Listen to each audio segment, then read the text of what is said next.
comment allez-vous? Quel bonheur de vous retrouver comme un cheveu et un des miens sur la soupe.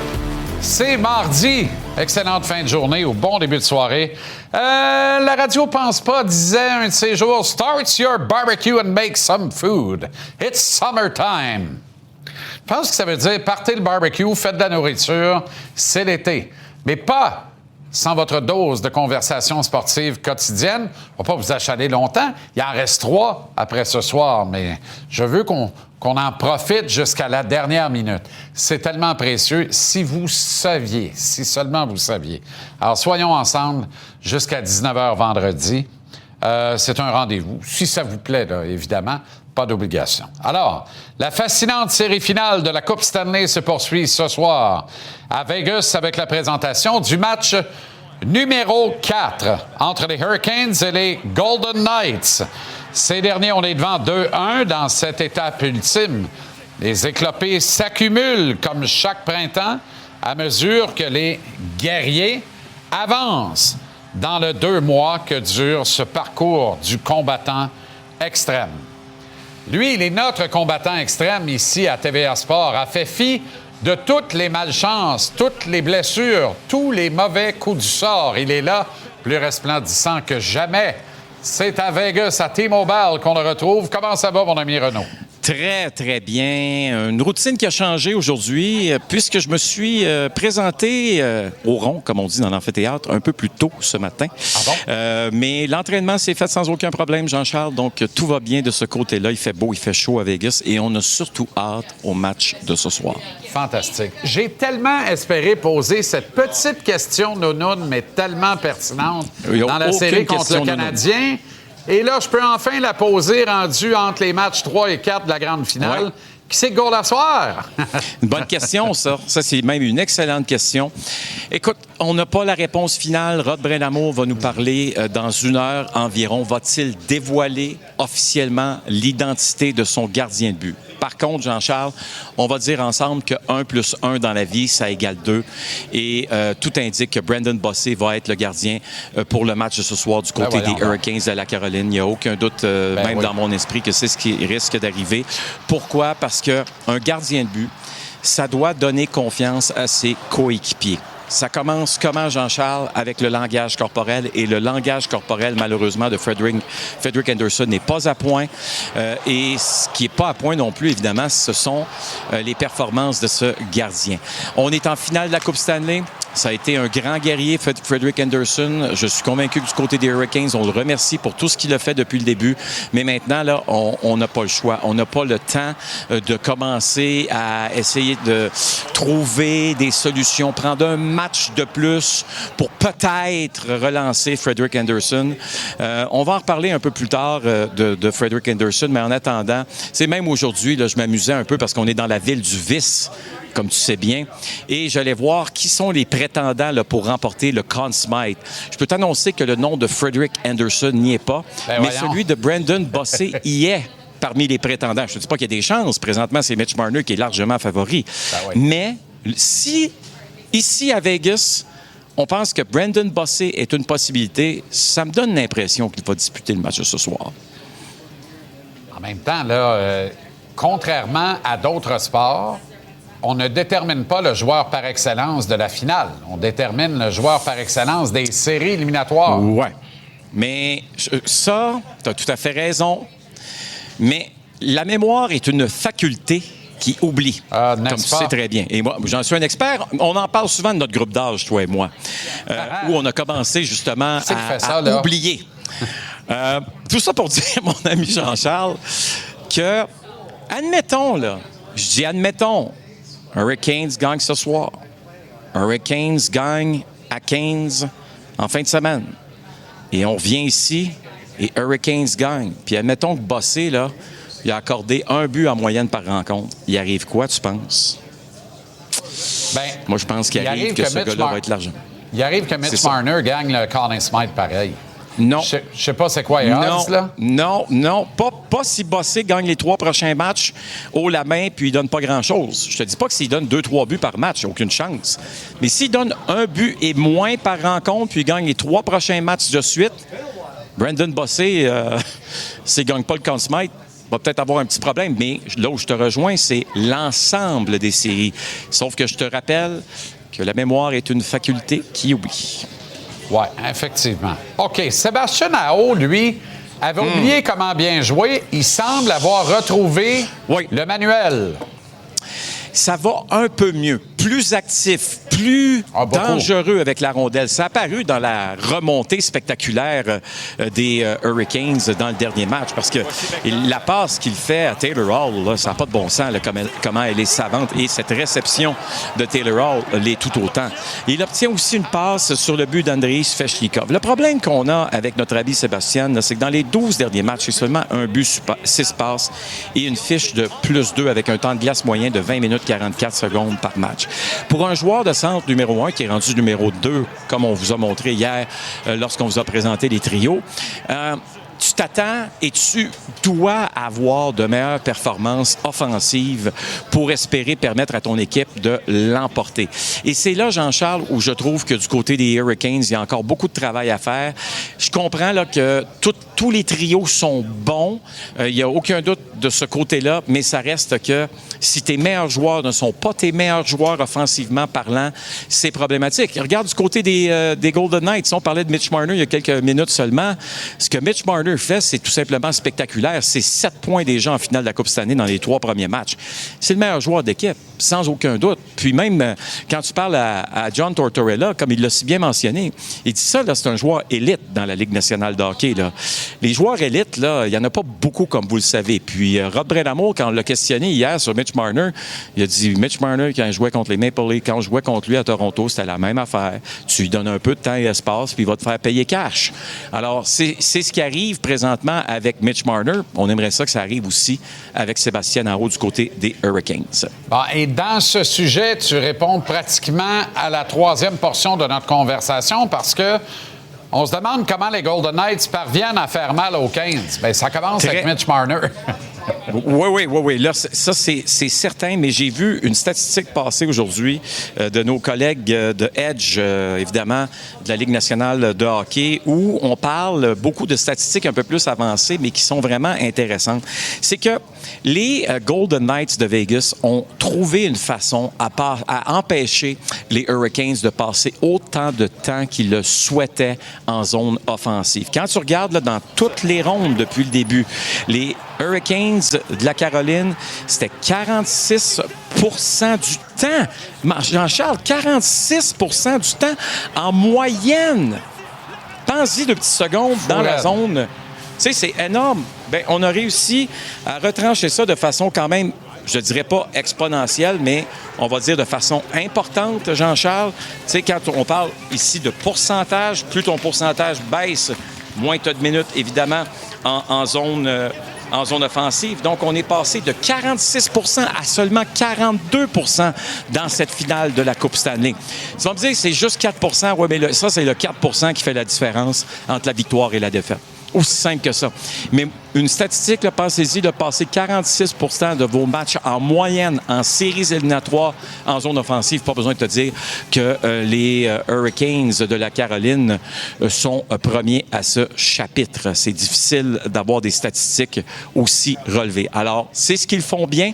Du côté des Golden Knights, maintenant, c'est au tour des Hurricanes ce soir de trouver une façon de créer l'égalité dans cette série. Passer du temps en zone offensive, c'est la clé. Mon cher Renaud, merci infiniment. Excellente soirée, bon match, mais on se reparle tantôt, évidemment. À la mise en échec. Salut Jean-Charles, bonne soirée. Salut Renaud, à tantôt. Anthony Martineau est avec nous maintenant. On poursuit les coups d'œil au bilan et surtout aux travaux à venir pour Gorton Hughes Associates chez le Canadien. Et je trouvais ça drôle parce que quand j'ai vu que tu t'attardais à la brigade défensive ce soir et que tu voulais proposer ta brigade idéale, je suis allé voir ça et j'ai dit, tiens donc, ça me rappelle un gars la semaine passée. Je sais pas si tu avais vu le... Mais on est à la même place. On est à la même place. On n'a juste pas la même cible, mais on a quelques cibles potentielles qui se ressemblent. Mais toi, il y en a une que tu n'as pas mise, que j'ai ajoutée voyant que, selon les infos, le Parayko ne veut pas jouer dans l'Est. Exact. Il veut jouer dans l'Ouest, puis il veut jouer... C'est pas vrai qu'il ne veut pas jouer au Canada, mais il jouerait dans l'Ouest canadien, mais pas dans l'Est canadien. Exact. Mais ça arrive souvent qu'on est sur la même longueur d'onde dans ce qui a trait aux besoins du Canadien. Absolument. Ce n'est pas prévu d'avance. Il y a des choses comme ça qui se produisent. Mais écoute, il y a des besoins en défensive, ça c'est clair. Les gens à la maison le savent, nous on le sait.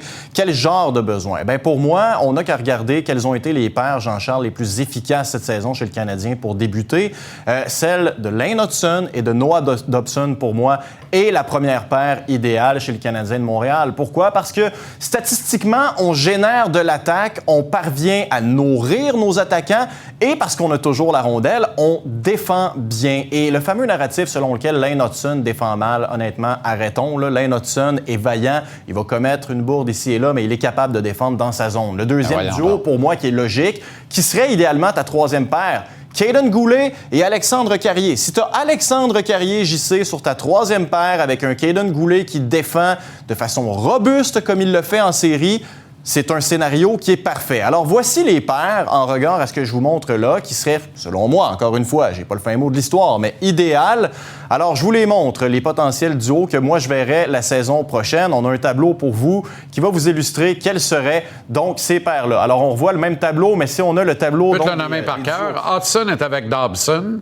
Exact. Sur la première paire. La deuxième. On cherche un partenaire de jeu idéal, mais pas pour Hudson.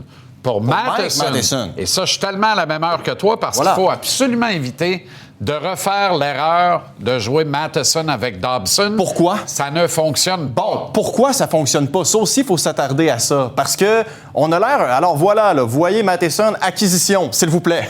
Exact. Parce que pourquoi ça fonctionne pas? Parce qu'on s'entête chez le Canadien à constamment revenir avec cette paire-là. Ces deux gars presque pareils. Mais on voit que c'est une acquisition qui est moins importante que le deuxième joueur de centre. Parce que si tu n'as pas d'acquisition, Alexandre Carrier peut faire la job avec Matheson. Il peut patcher. Et alors là, Goulet doit jouer peut-être avec le jeune Reinbacker. Oui. Mais c'est pas l'idéal parce que tu rejoins pas ton objectif de te grossir puis d'ajouter du papier sable. Exact. Et Reinbacker, on va y revenir parce qu'est-ce que c'est le scénario parfait de voir ce gars-là, Jean-Charles, prendre la pôle dès l'an prochain? Pas convaincu. Maintenant, les cibles.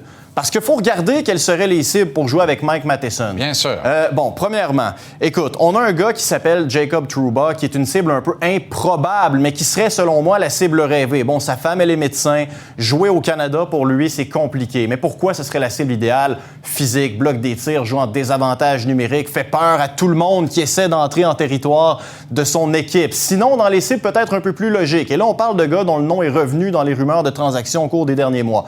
Zach Whitecloud, 29 ans, c'est un gars qui a de la prévisibilité dans son jeu, un droitier évidemment, joue en désavantage numérique et regarde son contrat, 2 ans de contrat à faire, 2,7 millions de dollars par année. Alors c'est très alléchant. Sinon, Braden Schneider, 24 ans, c'est un gars de 20 minutes par match, bloque des tirs encore, il frappe et lui, il est RFA cette année. Alors, c'est un gars qui va devoir re-signer avec les Rangers, mais est-ce que du côté de New York, on veut donc poursuivre l'aventure avec Schneider? Ce sera à envisager chez le Canadien, assurément, si les Rangers ont la moindre petite ouverture. On poursuit.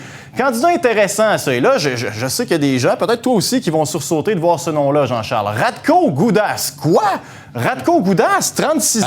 Ben, why not? Pour 2 ans. C'est un gars qui frappe. Désavantage numérique et lui, il tombe joueur autonome le 1er juillet. J'ai des informations selon lesquelles on en est toujours à regarder du côté des Ducks d'Anaheim si on souhaite poursuivre l'aventure Goudas. Mais moi, je peux te confirmer une affaire. Si ce gars-là est disponible le 1er juillet, ça va courir après Radko Gudas. Parce que c'est un gars qui a été capitaine aussi. Hein? Il y a quelque chose à offrir. Imagine une paire Matheson-Goudas pour 2 ans.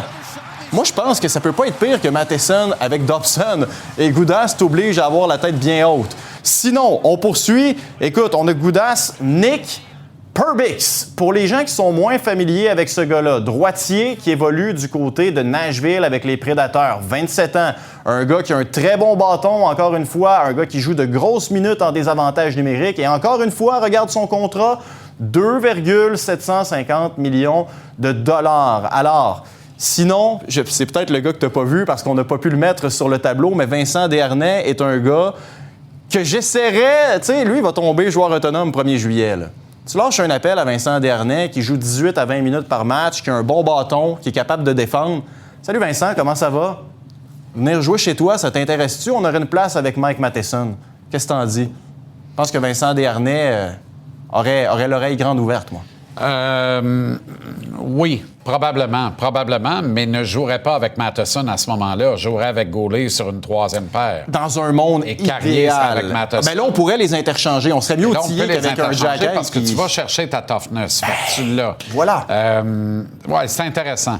Philippe Hronek à Vancouver.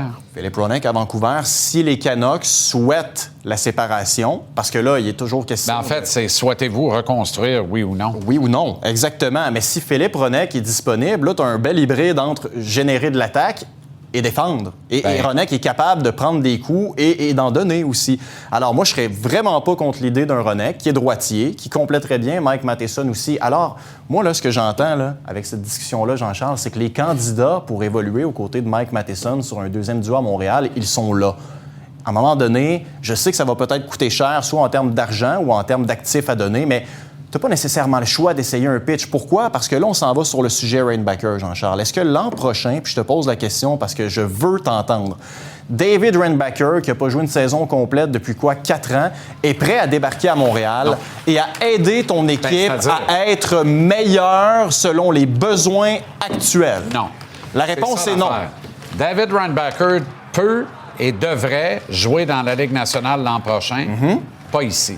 Mais c'est un mauvais endroit, mauvais moment. Donc là, Gorton Hughes, ils ont une opportunité rêvée de passer Reinbacker dans une transaction structurante, de se présenter devant les médias, donc devant le public, et d'expliquer qu'ils ont procédé à cette transaction parce qu'ils n'avaient plus la patience d'attendre David Reinbacker, en qui ils continuaient de croire et de voir rempli de promesses, mais ne voulaient pas retarder son développement davantage dans la Ligue américaine, mais n'étaient pas prêts pour remplir le rôle dont on avait besoin à Montréal. Et tout ça doit se faire dans une transaction qui amène, exemple, un Hronek à Montréal. Si on veut vraiment reconstruire à Vancouver, là, Reinbacker-Hronek, ça se fera pas 1 contre 1. Mais quand tu pars avec Reinbacker, là, si tu ajoutes un premier choix, tu n'es pas loin d'amener Hronek à Montréal. Puis si quelqu'un pense que Hronek n'est pas un bon fit à Montréal, allô? Ça prend, laissez faire les mensurations, allez voir le tape.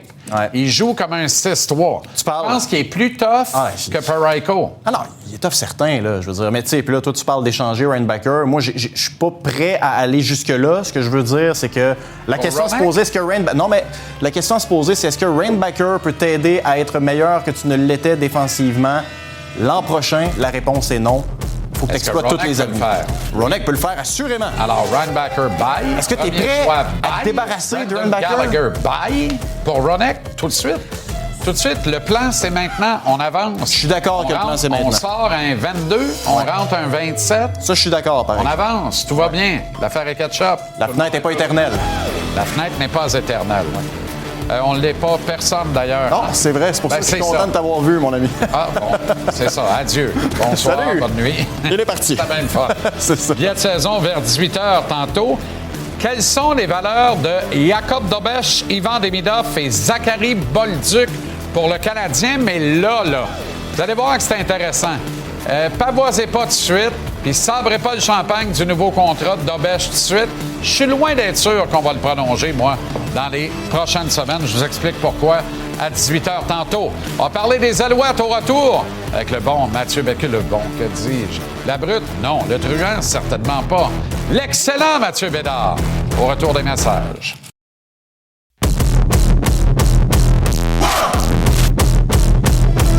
Les derniers préparatifs vont bon train pour l'ouverture locale des Alouettes ce vendredi soir à Percival Molson. Mathieu Bédard est avec nous. Nos yeux, nos oreilles sur le rythme des Alouettes. Alors, on va commencer avec la liste des blessés, Mathieu, si tu le veux bien. Les dernières nouvelles, ça ressemble à quoi? Oui, entraînement aujourd'hui, entraînement hier. Donc, la bonne nouvelle, c'est que Travis Steele était de retour aux 2 entraînements. Il va être là vendredi pour le match. Par contre, Stevie Scott n'a toujours pas été sur le terrain. Par l'entraînement, encore une blessure à l'ischio-jambier. On le voit ici. Justin Lawrence, Cole Speaker, les chevilles. Et Najee Murray, un pied, il était sur les lignes de côté, il est très limité.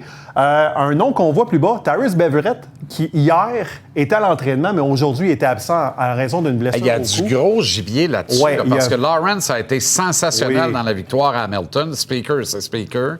Mais Scott III et Thies doivent être le demi à 2 têtes de prédilection. Beverett, un joueur important. Beverett, par stock, contre, là, tu vois, ce qu'on me dit, là, c'est que c'est pas sérieux. OK. Fait qu'il devrait être là, mais quand même, je veux dire, c'est une semaine de jeu, puis t'as déjà énormément de blessés. Donc, évidemment, ça crée des problèmes, justement, puis il faut aller dans la profondeur dans ce temps-là. OK. Mais heureusement, Alexander n'a pas de bobo, lui. Fait que, Alexander est en santé. On prend ça. Parlant de profondeur, on en ajoute parce que la liste des blessés provoque l'addition de quelques joueurs. Absolument. Et le premier qu'on a signé, c'est Anthony Vandal, donc un autre Québécois qui s'ajoute du côté des Alouettes. Et c'est un ancien des Argonauts de Toronto avec qui il a remporté la Coupe Grey en 2024. Donc, un bon ajout, un jeune joueur. Également, les receveurs Terry Cohen et Kassim Ferdinand Owens, qui était au camp d'entraînement, qui avait été libéré par les Alouettes. L'héritier. L'héritier, évidemment. Et le joueur défensif canadien, Ty Anderson, qui s'amène avec les Moineaux. Et celui que vous voyez là, c'est Vandal et non pas l'héritier Owens, qui est un receveur de passe. 100 livres de différence, À peu peut-être. près. Mettons 120 même. OK. Ça va ressembler à quoi le champ arrière vendredi dans ce Ben, cas-là? tu sais, on s'attendait beaucoup de voir Travis Tease avec Stevie Scott, mais là, ça devient Tease et Shamari Lawrence. Et Lawrence a quand même bien fait dans les circonstances face aux Tar-Cats d'Hamilton. Il n'y a pas eu beaucoup de courses. Tu m'as dit, OK, il est absent Shamari. aujourd'hui, mais va. Non, il y a Shamari. deux Lawrence. Oui, exactement. Et Lawrence, Blizzard. oui, c'est ça. Lawrence, OK. ligne offensive. Shamari Lawrence, porteur de ballon. Parfait. Lui, il a fait tout un job. Exactement. Et là, Tease est de retour. Et ces deux gars-là ont joué ensemble avec les Coyotes de South Dakota du côté de la NCAA. Donc, ils se connaissent très bien. Ils ont déjà partagé le travail pendant 3 saisons. Ça va être intéressant de voir face aux Argos comment ils vont jouer parce que ça risque qu'il y ait plus de jeux au sol. Évidemment, si on ne tire pas de l'arrière contre les Argos, ce qui ne devrait pas arriver, donc beaucoup plus de jeux au sol. On va voir ce jeu-là s'établir et ça va être intéressant de voir les deux aller ensemble au jeu. Tu veux me parler de la tertiaire des Alouettes, les demi-défensifs particulièrement? Oui, Kennedy qui a été nommé joueur de la semaine grâce à son interception. Kenny Lawler, la semaine dernière, seulement 4 réceptions, 58 verges. Et c'est en raison du bon travail des demi-défensifs. Sutton, Burns, Ento et Kennedy Jr. ont vraiment été très bons dans ce premier match-là. Robert Kennedy Junior, the third. Hein? The third. Robert Junior. Kennedy seulement. Robert Kennedy. Essaye ça. Exactement. Il y a un Kennedy chez les Alouettes. Puis Anto, il avait été très bon au camp. On sent que l'interception ratée en Coupe Grey présentement, là, Ah boy. ça y a travaillé tout l'été. Puis là, il est revenu en force. OK. Tu veux saluer maintenant les partisans de football de Québec qui rêvent d'avoir une équipe. Oui.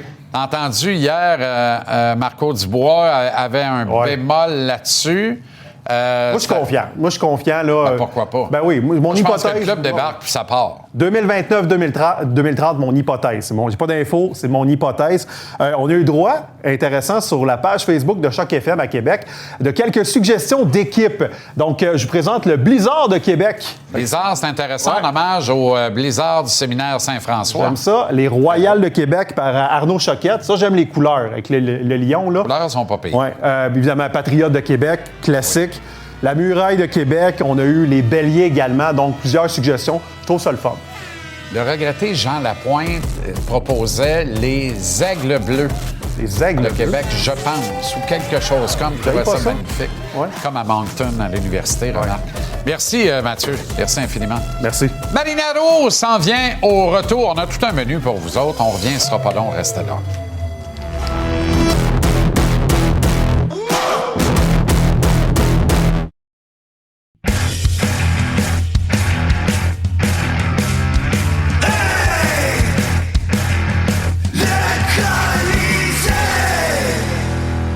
Avec Marinaro, avec Tony Marinaro. Bello! Comment ça va? Bien, toi? C'est beau dehors. Hey, c'est incroyable. C'est beau. C'est C'est incroyable. beau, c'est reparti, là. Mais il peut Ouais. pas mouiller tout le temps. Non, Là, qui est assez malheureusement, plus, ça là, va recommencer demain. là. Attends. Malheureusement, OK. oui. Anthony Martineau s'est penché sur la brigade défensive du Canadien, exercice qu'on avait traîné ici la semaine passée, mais pour le bonheur de Tony faire du millage là-dessus, on cherche définitivement. D'abord, lui et moi, on est d'accord.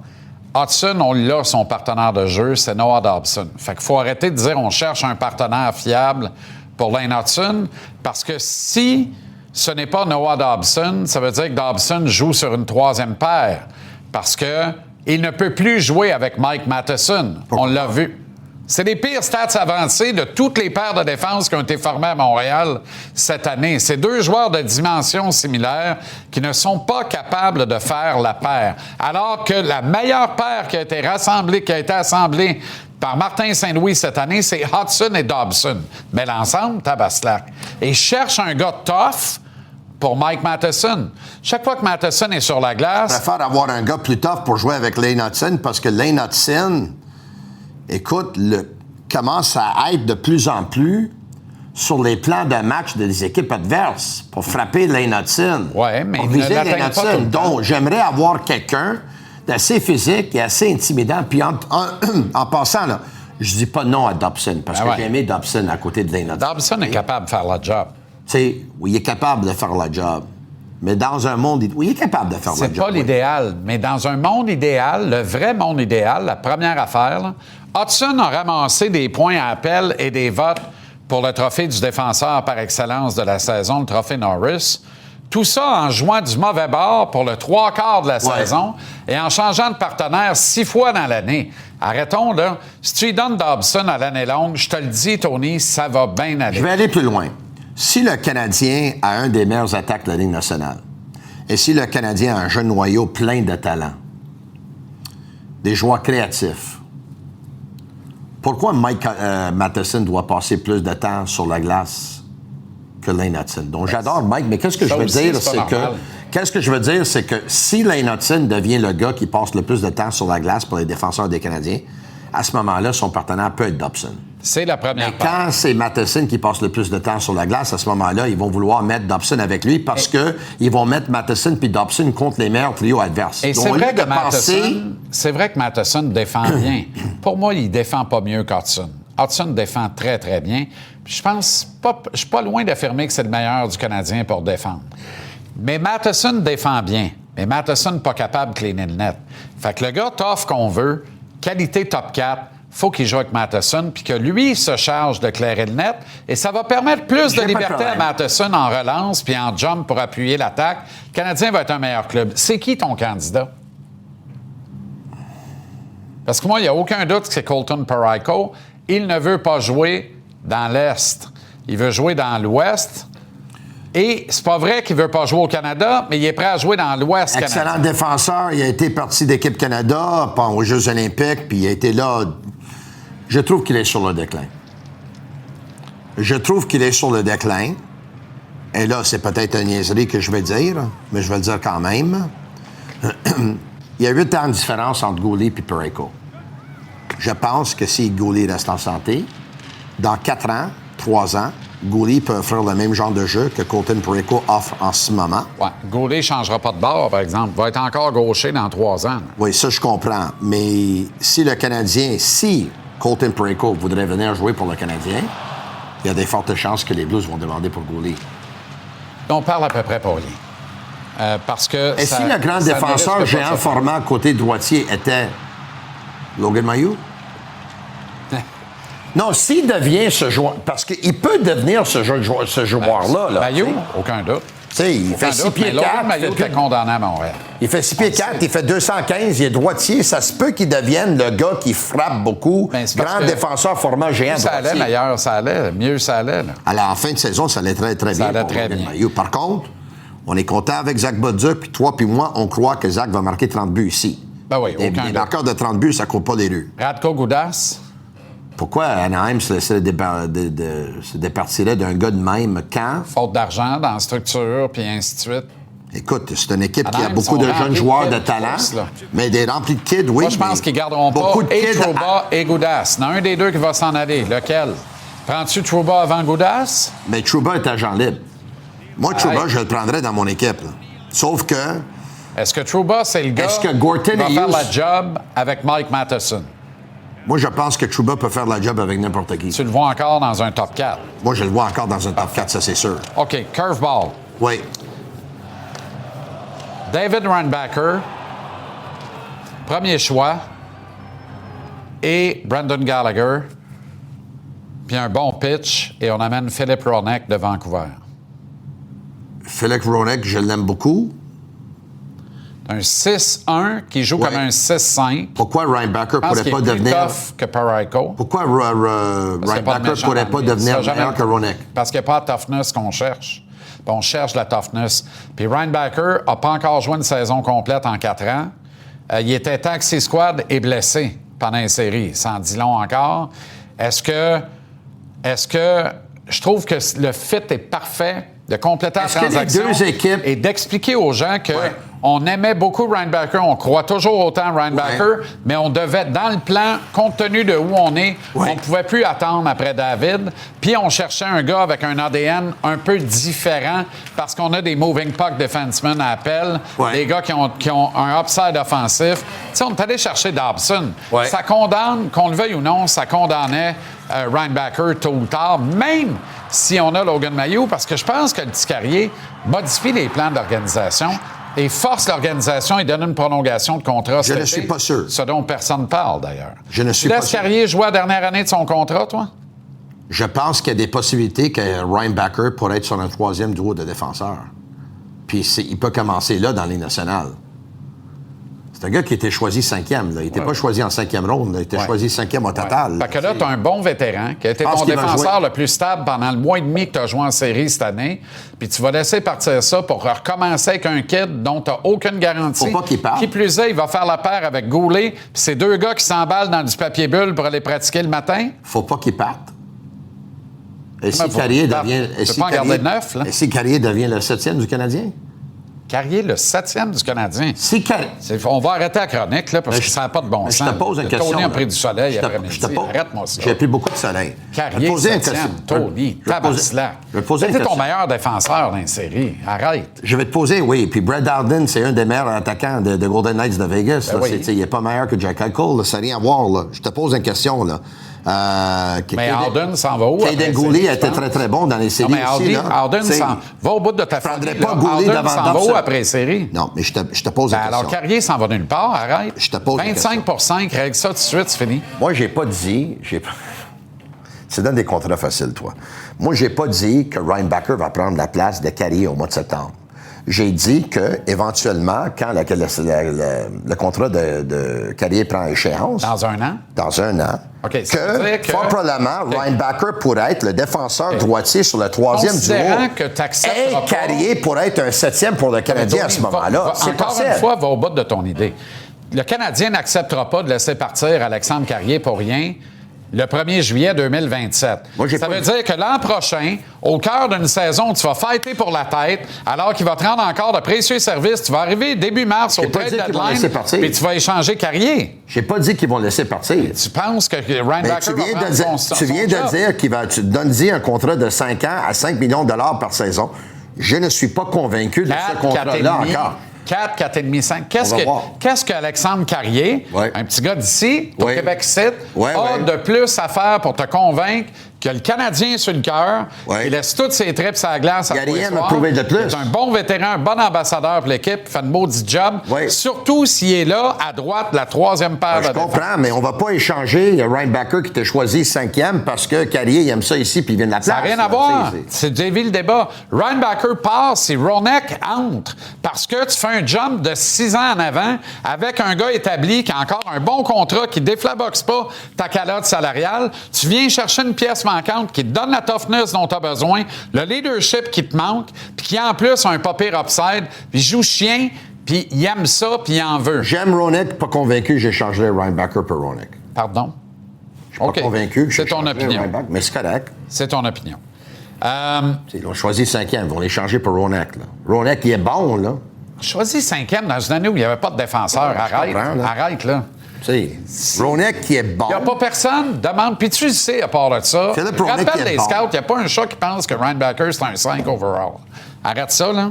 Puis depuis ce temps-là, il ne fait que nous démontrer que c'était pas un 5 overall. C'est un choix de première ronde. J'ai encore des points d'interrogation. Ça, il n'y a aucun doute. Je ne suis pas prêt à lancer la serviette encore, là. OK. Est-ce que Jacky peut devenir un Radko Gudas? Moi, je pense que oui. Intéressant. Oui, mais est-ce qu'eux, ils pensent que oui? Ça, je ne sais pas. Moi, je pense que Jacky peut devenir un Radko Gudas.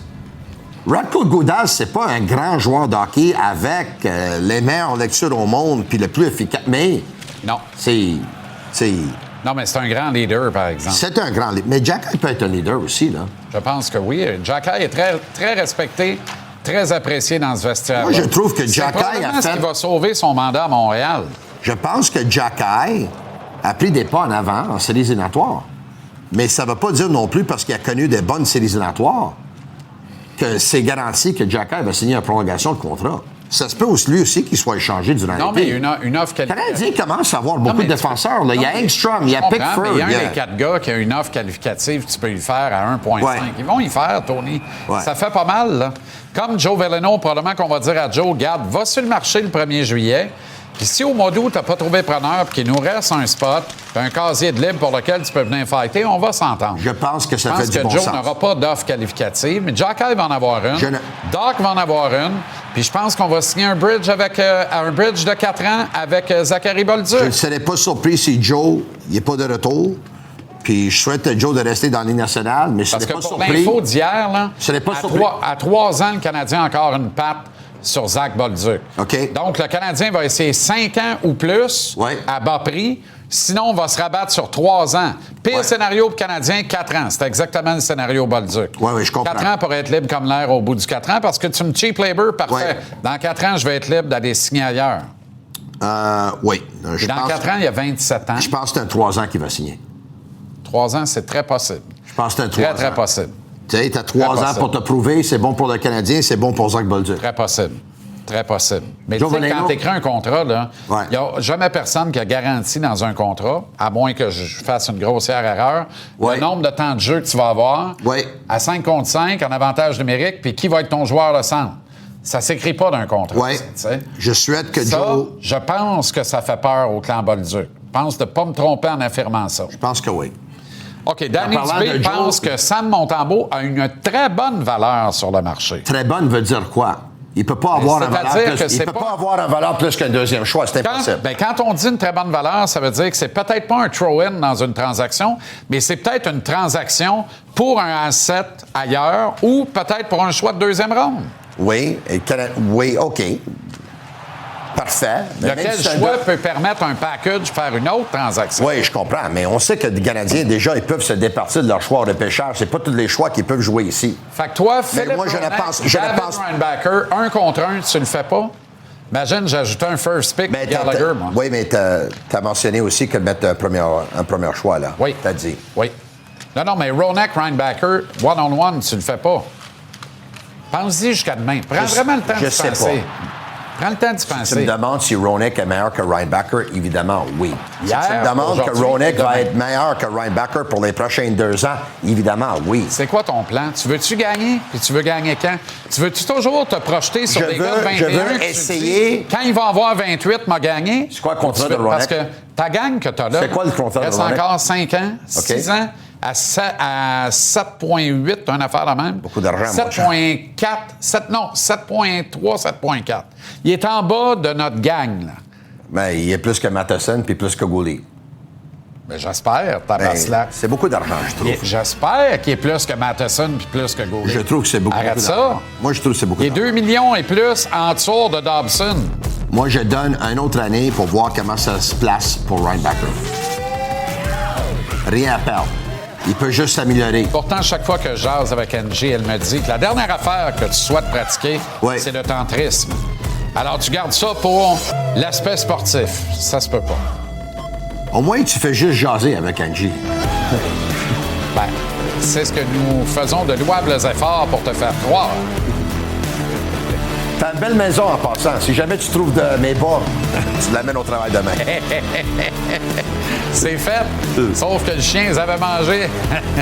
Il trouvait que ça sentait quelque chose, là. Ben, t'as fait la caminade. Va prendre Les un crottes match. de fromage, tabarouette. OK, les crottes de fromage. Oui, les bas oranges. Ross Henry au retour. Mesdames et messieurs, ladies and gentlemen. Dans le coin, Ross est dans le coin, Ross est dans le coin,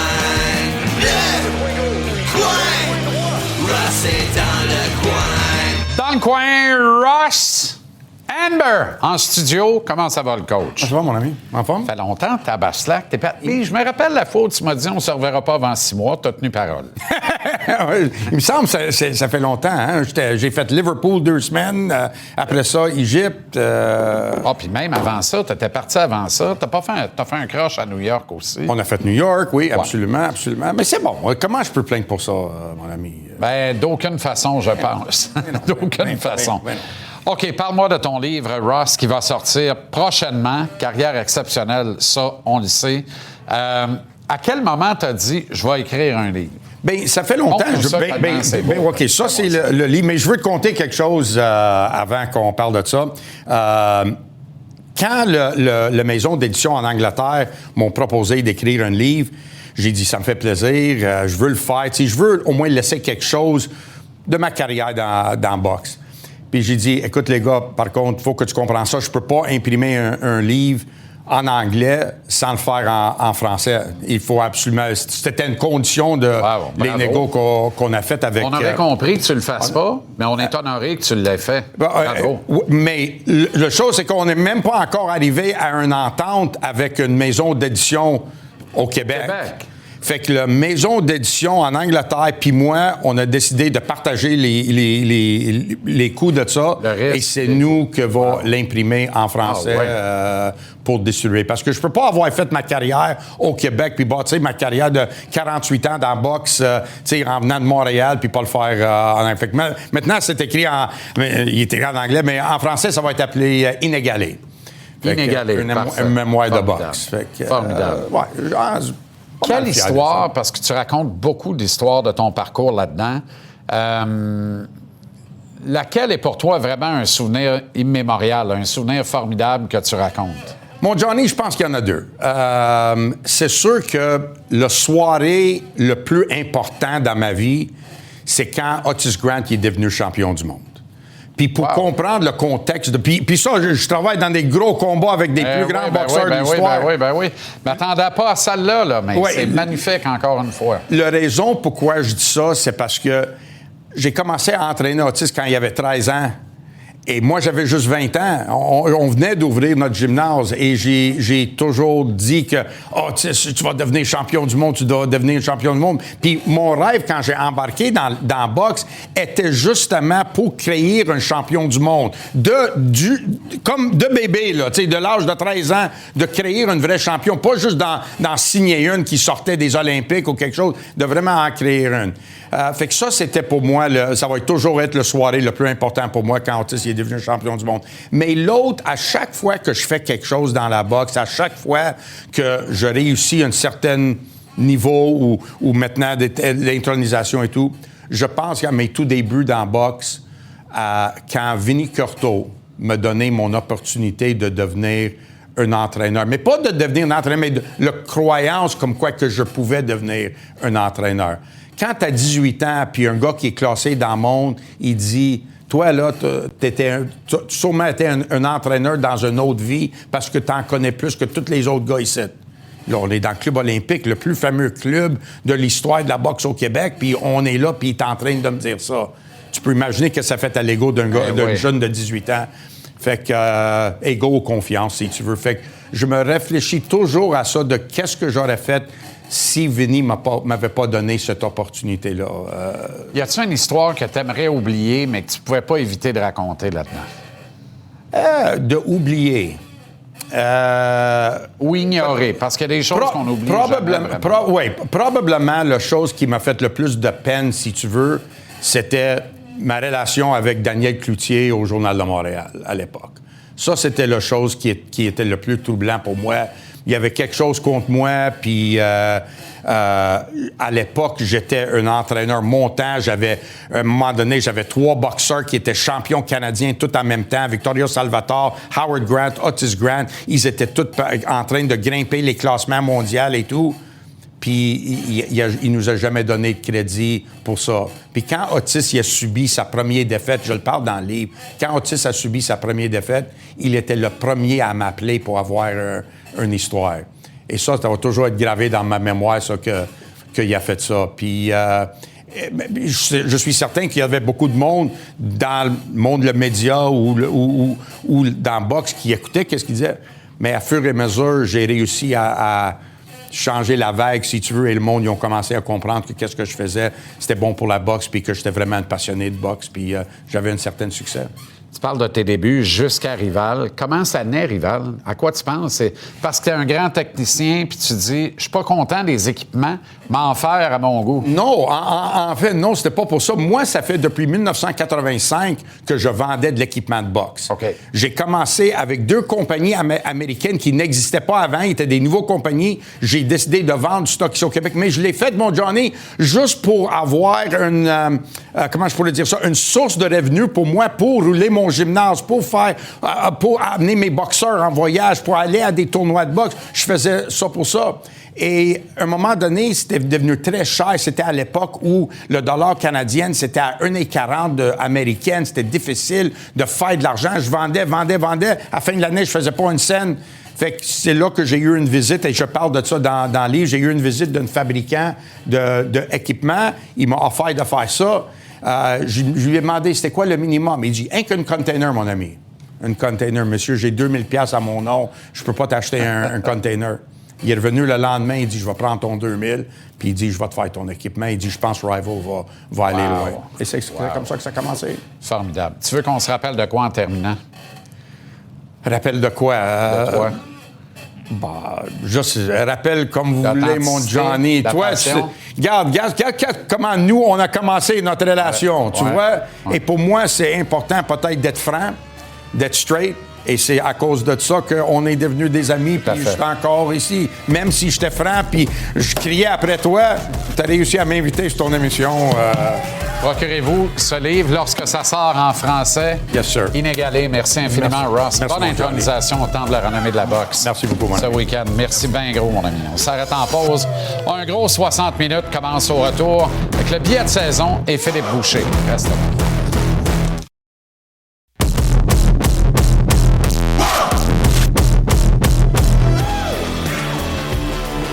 Poursuivre ce soir nos travaux et autres discussions, si vous le permettez, concernant le Canadien. Parce que il y a une affaire qui est extraordinaire, c'est que le sport national des Québécois, outre être le hockey, c'est évidemment de parler de hockey.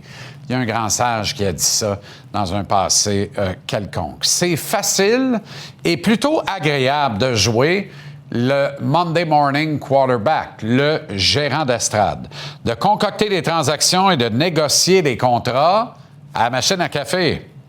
Loin de posséder toutes les données, à courte vue, on règle bien des affaires. La réalité, par contre, elle est différente. Jeff Gorton, Kent Hughes ne sont pas qualifiés d'architectes pour rien. Pour bâtir une équipe, ça prend un plan, une vision claire qui identifie les étapes à franchir afin de mener à bien le projet de championnat. Le plan est sujet à modification, évidemment, selon les hasards du chantier. Chaque fin de semestre ou d'exercice ou de saison, c'est propice à une réévaluation complète de l'effectif, un réalignement des priorités, y incluant on veut savoir le dernier gars qui est dans notre pipeline parce qu'on l'a repêché, peut-être pas encore le contrat, on verra. Il est rendu où? Zachary Bolduc, Albert Jacquet, Kirby Dach et Joe Veleno sont joueurs autonomes avec restrictions, tous admissibles à recevoir une offre qualificative plutôt raisonnable, sauf Dach à qui le CH doit étendre 4 millions. C'est une somme ambitieuse, mettons ça de même. D'autres comme Jacob Dobesch, Ivan Davidoff, Oliver Kapanen, Alex Newhook, Jaden Struble ont encore une année à écouler à leur contrat, mais sont admissibles à signer une prolongation d'entente dans les prochaines semaines. On présume que le Canadien ne voudra pas perdre Dach sans rien obtenir en retour. Il doit être au cœur des discussions de transaction, mais recevra probablement l'offre qualificative de 4 millions. Jacquet en recevra certainement une lui aussi, tandis qu'il n'est pas à exclure que le tricolore laisse Joe Veleno tester le marché au 1er juillet, quitte à le mettre sous contrat plus tard en août si un casier reste à pourvoir dans le vestiaire de l'équipe. Je reviendrai à Zachary Bolduc, qui du groupe est celui qui a le plus de chances de ratifier un contrat pont de quelques saisons. On soutient beaucoup que Jakub Dobeš et Ivan Demidov doivent être des priorités du Canadien quant à des ententes de longue durée à être ratifiées dès cet été. Est-ce que le tricolore sera tenté de faire pareil avec Alex Newhook? Personnellement, j'en doute. À l'instar d'Oliver Kapanen, Montréal a tout intérêt à laisser Newhook écouler la dernière année de son entente et s'entendre avec lui au juste prix dans 1 an. Est-ce que Kapanen et Newhook peuvent doubler leur valeur d'ici là? Aucune chance. Peuvent-ils l'avoir baissé légèrement par rapport à une négociation qui se tiendrait dès maintenant? Je pense que c'est davantage plausible parce qu'il y a peu de chances que l'un et l'autre, si l'organisation fait bien ses devoirs, aient du temps de jeu de qualité sur un top 6. C'est ce que j'appelle donc le beau risque. Ce qui m'amène à Jakub Dobeš. Quel est le vrai plan de Gorton et Hughes avec le meilleur joueur du Canadien lors des dernières séries? Est-il clairement désormais le gardien d'avenir des décideurs? Ceux-ci voient-ils encore Jacob Fowler être le gardien qui va conduire le tricolore aux grands honneurs? Le Canadien n'est pas tenu de répondre à cette importante question maintenant. Il reste encore 2 ans au contrat d'entrée de Fowler et 1 à celui de Dobeš. Ça voudrait dire laisser ce dernier rééditer ses exploits l'an prochain avant de lui consentir, le cas échéant, une entente longue durée dévolue au vrai gardien numéro 1 de chacune des organisations de la Ligue. Ivan Demidov, lui, ne fait aucun doute. Il est, doit être et est probablement une priorité absolue. D'autant plus que le Canadien a tous les atouts pour faire à nouveau une très bonne affaire. La disparition des contrats de 8 ans assortis de bonnies considérables à venir en septembre permet de redoubler, ou plutôt dérouler, le tapis bleu-blanc-rouge à Ivan et de s'assurer ses services pour le maximum de 8 saisons, possiblement autour de 8,5 millions par campagne, généreuse somme versée en bonnies à la clé. Je reviens à Zachary Bolduc maintenant. Je ne doute aucunement du bien que pense Gorton Hughes de l'ailier de puissance. Est-ce que Martin Saint-Louis en pense autant? Le clan Bolduc peut-il obtenir des garanties que Zach aura du temps de jeu de qualité avec des compagnons de trio eux aussi de qualité? Personne ne fait ça. Ça ne s'écrit pas dans une entente contractuelle. Aucun doute que l'objectif de Zach est de demeurer avec le Canadien. J'en suis convaincu.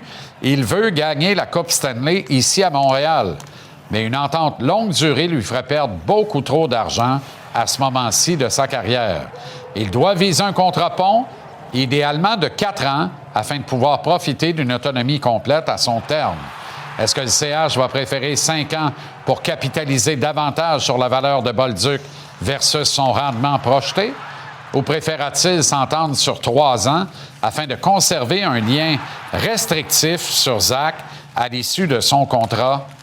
En résumé, il y a des dossiers prioritaires. Ils sont ceux d'Ivan Demidov et de Zachary Bolduc. Mais si le tricolore s'entend à long terme avec Jakub Dobeš, eh bien alors, c'est qu'il est devenu le gardien d'avenir de l'organisation, ni plus ni moins. Soyez donc pas déçus si Dobeš écoule la dernière année de son contrat d'entrée en 26-27, ce qui ne veut rien dire par rapport à son départ éventuel. Au contraire, on veut juste peut-être être vraiment rassuré avant de dire on va larguer éventuellement Jacob Fowler, en qui on a fondé tellement d'espoir. Tout le reste, là, une fois qu'on a dit ça, là, c'est jouable et de bien moindre impact dans le grand plan de Gorton Hughes & Associates. Capital Hockey en direct de Québec City. Il a soulevé la Coupe Stanley. Philippe Boucher. Comment ça va, le grand Phil? Je vais bien, merci, toi. Excellent. Je vois que tu fréquentes toujours le superbe club de golf, La Tempête, Oui, dans la magnifique exactement. région de Québec. Alors, Tous les réaction mardis, billet de tous les saison, mardis, Phil? j'ai dit. Oui, Ben, oui. beaucoup d'infos là-dedans, puis je vais totalement d'accord avec toi. Notre sport national, c'est le hockey, puis notre deuxième sport national, c'est d'en jaser. Tu as beaucoup d'informations là-dedans. Allons-y tranquillement. Zachary Bolduc, là, moi, j'aimerais ça qu'on le garde à Montréal. J'aimerais ça qu'on le sécurise. Est-ce que ça peut être 3 millions par année pour 2 ans? Moi, je pense que les agents, veulent pas, vont y aller avec les sentiments un petit peu. T'es-tu bien ici? On t'apprécie. Ça te garantit de jouer ici. Est-ce que ça te fait plaisir? C'est un peu dur de parler de chiffres parce que on fait pas partie des négociations, le cap a monté. Mais comme tu l'as dit, Demidov, c'est un dossier complètement différent. Je pense qu'il se rapproche des Suzuki. Je parle pas de montant, mais de type de négociation. Là. Ton premier trio que tu as négocié au complet, que tu veux à long terme, Demidov, c'est un peu plus sensible. Dobech, il y a tellement de volets à ça.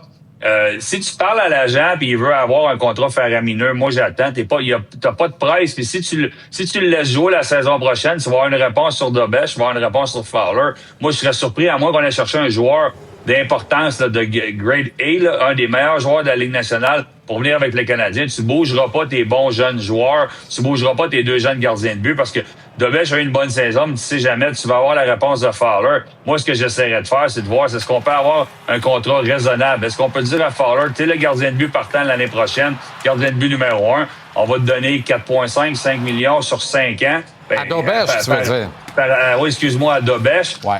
Là, tu sais ce que t'as, puis Dobech va être facile à bouger. Puis s'il donne un contrat de 4-5 ans, il arrive quoi? Ben dans son prime à 29-30 ou au début trentaine, il va pouvoir aller chercher un autre contrat. Ouais. C'est ce qu'on sait pas, c'est ce que l'agent lui souffle à l'oreille, c'est ce que le joueur Dobech ne manque pas de confiance, c'est ce que lui veut avoir une autre bonne saison. Tu sais, des fois, c'est l'organisation veut signer le joueur. Mais le joueur est prêt à prendre le risque de jouer une autre année, même s'il ne sera pas agent libre sans compensation, pour prouver que c'est pas un flou. Parce que du côté du Canadien, là, c'est quand même particulier. Là. On parle de 2 gardiens de but recrues. C'est de ça qu'on parle. Là. Un qui était un des meilleurs gardiens de but, ou sinon le meilleur gardien de but dans les séries. Puis Fowler, moi, là, je ne l'échange pas, ça, Fowler. Là. Je veux pas le laisser aller. Je veux voir ce que j'ai. Moi, de ce que j'ai vu jusqu'à maintenant, puis dans sa personnalité, quand on l'a repêché, on aime la personne, on aime le jeune, on aime sa progression. Qu'est-ce qu'il a fait devant le filet du Canadien, pour moi, demeure très impressionnant, même si Dobech a pris sa place. Fait que même si c'est des priorités, moi, je prendrais mon temps. Tant que je signerais ces Bolduc le plus rapidement possible. Excuse-moi, juste pour terminer, Kirby Dach, moi, je le laisserai aller. Tu sais, à un moment donné, tu peux pas toutes les garder. Ben, si tu gardes tout le monde, tu peux pas ajouter. Puis le Canadien est en mode ajout. Les attentes sont très, très élevées pour les partisans, pour l'organisation. Nick Suzuki a des attentes. Hudson a des attentes. Hudson veut un partner. Suzuki veut sûrement un deuxième centre pour l'aider. C'est pas juste l'organisation, excuse-moi, les partisans, moi pis toi, qui ont des attentes. Je pense que les joueurs de l'organisation aussi vont en avoir. Bien, c'est intéressant. Écoute, moi, je suis pas contre dans le cas de Doc, là, mais j'essaie de me placer dans la position de Gorton Hughes. Ils ont donné pour l'acquérir. C'est la première transaction qu'ils ont complétée. Est-ce qu'ils vont lui faire l'offre qualificative dans le but de l'échanger ensuite? Tu sais, je ne sais pas trop. Là. Je pense pas qu'il y ait d'avenir avec le Canadien. Je pense qu'on a vu ce qu'on avait à voir. Mais au point de dire, va tester le marché le 1er juillet, tabaslac. Mais tu peux aussi voir que c'est sûr qu'il y a des équipes intéressées. C'est un gros bonhomme. S'il reste en santé, il y a quelqu'un qui va vouloir prendre une chance. Tu peux l'échanger, tu peux le signer puis l'échanger contre un choix de 5e ronde. Tu peux pas frapper pour 1000. Puis Gorton Hughes, présentement, il frappe pas loin de 1000, honnêtement. Qu'est-ce que ça fait? Tu sais, prenons la finale présentement. Est-ce que Las Vegas s'en veut de laisser avoir aller Nick Suzuki? Pas du tout. Est-ce qu'ils sont contents pour Nick Suzuki? Exact. Bien oui. Il est allé là-bas, il a amené c'est Pat Chiarelli, à moins que je me trompe. On est encore en finale. Si le Canadien laisse aller Kirby Dach, puis on fait une finale dans les 3 prochaines années, puis Kirby Dach marque 30 buts à Saint-Louis, c'est pas une grande perte. C'est toi, qu'est-ce que tu veux avoir? C'est qu'est-ce que tu veux avoir? Puis en tant que DG, l'orgueil, il faut que tu la laisses de côté. Écoute, j'ai fait une transaction majeure au niveau. Je suis allé chercher Zachary Fucale en tant que DG des Remparts de Québec. J'ai été aussi le coach. Quand les séries ont commencé, j'ai mis Caleb Booth. Juste pour te donner une idée, là. Je m'ostinais tout seul dans mon salon, là. Mais le coach a décidé de pas faire jouer le gardien de but que le DG est allé chercher. C'était-tu en play-off à Victo quand Booth en a donné 5 puis t'as finalement perdu 7-5? Non, ça c'était avant. Non, ça c'était l'année d'avant. Mais tu sais, des fois, c'est ça pareil. Tu peux pas toutes les gagner, les transactions. Puis tu peux juste souhaiter Kirby Dach, tout le monde semble l'aimer, là. Honnêtement, là, tout le monde semble l'aimer, les joueurs, l'organisation. Tu peux aussi lui souhaiter bonne chance parce que si Dach signe, si tu gardes New York, ben c'est probablement Bolduc qui va écoper. Tu peux pas toutes les garder. Mais là, l'affaire... Non, c'est ça. On est d'accord presque en tout point. Moi, dans le cas d'Auberge, honnêtement, c'est pas un move populaire. Là. Moi, je laisse courir. Il n'y a pas de stress. Il est joueur autonome avec restriction au terme de la prochaine saison. Moi, j'ai envie de dire, oui, tu as eu un beau space, tu as mis des chiffres sur le tableau. Refais-le sur une saison complète, série incluse, puis crains pas, tu vas être notre homme d'avenir. Et je vais le regarder. Puis ça me rappelle le dossier Max Domi. Tu te rappelles? Meilleure saison de sa carrière, la première à Montréal. Et là, Marc Bergevin doit renégocier avec. Et finalement, ça finit en bridge. Puis moi, je suis fâché contre Marc, puis je réclame sur toutes mes tribunes de le signer à long terme avec la saison qu'il vient de connaître. Il y a aidé l'affaire. On n'a pas assez des gars de talent. On le garde. Puis Marc m'avait dit, un moment donné, il m'avait appelé, il m'avait dit, Jean-Charles, tu sais, il y a d'autres variables que tu connais pas, mais je vais te dire un gars d'affaire. S'il refait la même affaire l'année prochaine, crains pas, tu vas être content, mais il signer son deal. Ben oui. Il s'est jamais même approché de refaire la même affaire. Mais Marc avait le big picture que nous, on n'a pas sur les gars, tu sais. Fait que... Puis aussi, une chose qu'on sait, là, moi puis toi, puis tout le monde qui nous écoute, le Canadien n'a pas à se peinturer dans le coin, donner 8 milliards d'Auberge puis dire c'est mon gardien de but numéro 1. T'as pas à le faire. Parce que Fowler, c'est quoi, l'année prochaine, il peut prendre la pôle. Il peut vraiment prendre la pôle. Fait que le Canadien, là, est dans la situation, une des situations, pour bien des raisons, mais devant le filet, les plus enviables de la Ligue nationale. Puis, Montembeault, on peut lui donner une chance. On n'aura pas un choix de première ronde pour Montembeault, mais il y a des clubs qui vont appeler, le téléphone va sonner, tu peux lui donner une chance, il la mérite. Fait que, du côté des gardiens de but, là, c'est une situation très, très enviable pour Gordon Hughes. OK. Dans le cas de Bolduc, toi, tu parles de 2 ans, je trouve ça intéressant. Moi, je pense que le clan Bolduc, c'est 4 ans ou 2 ans. Je pense que le Canadien, c'est idéalement 5 ans, sinon 3 ans, mais 5 ans avec un bon deal. Là. Tu te rappelles les contrats de Gallagher? Le premier contrat de Gallagher et surtout le premier long contrat de Max Pacioretty, qui est épouvantable. Je pense que Pacioretty a changé d'agent 2 fois avant le terme de ce contrat-là. Alors, tu sais, j'ai l'impression que le Canadien va chercher à signer Zach autour de 4 millions, 3,5, 4 par année pendant 5 ans pour rentrer 150 cents dans la pièce. Mais Pat Brisson est un vieux renard, il n'ira pas là. Ça se peut qu'ils disent, tant qu'à ça, on va faire 4, puis on va être libre comme l'air au bout de 4 ans, parce que 3 ans ou moins, il y a encore un lien avec le Canadien déçu de ça. Fait que je pense pas qu'il va vouloir endurer 3 ans. Fait que ça va être 2 ou 4 dans le cas de Bolduc, du moins, mon impression. Pas en désaccord avec toi, mais tu sais, Martin Saint-Louis mérite des vacances. Les joueurs sont en vacances. J'espère que le DG puis Gordon, le président, en prennent aussi. Mais avant que tu débutes cette négociation-là, peut-être après le repêchage, parce que c'est pas un dossier pressant non plus, faut que le coach prenne un café avec le DG, puis que le DG lui demande, j'aimerais ça que tu m'expliques pourquoi il n'a pas manqué beaucoup dans l'année. 4-5 games, puis pourquoi qu'il joue à 8 à 9 à 10 minutes? Parce que moi, si je suis pour donner un contrat de 5 ans à un joueur que t'aimes plus ou moins, puis ça appartient à l'entraîneur, ben explique-moi-le. 2 ans, il n'y a pas de risque. Zachary Bolduc est un très bon joueur. Je suis convaincu qu'il peut prendre sa place. Est-ce qu'il va vouloir en termes de 2 ans? Je le sais pas. Mais moi, en tant que DG, je m'assieds avec mon entraîneur puis je lui demande, là. Tu sais, on lui a donné beaucoup de chance en début de saison. Premier trio, premier avantage humain, que ça n'a pas fonctionné. Mais plus tard en saison, on lui en donnait plus beaucoup. Puis quand ça a vraiment compté, même si Zachary a été capable d'être un joueur physique, puis quelques punitions en série, mais il a marqué un but important pour avoir quelques buts dans les séries. Et pourquoi que ce joueur-là est toujours... Tu sais, en tant qu'entraîneur, tu scannes ton banc, puis à un moment donné, tu oublies quelqu'un.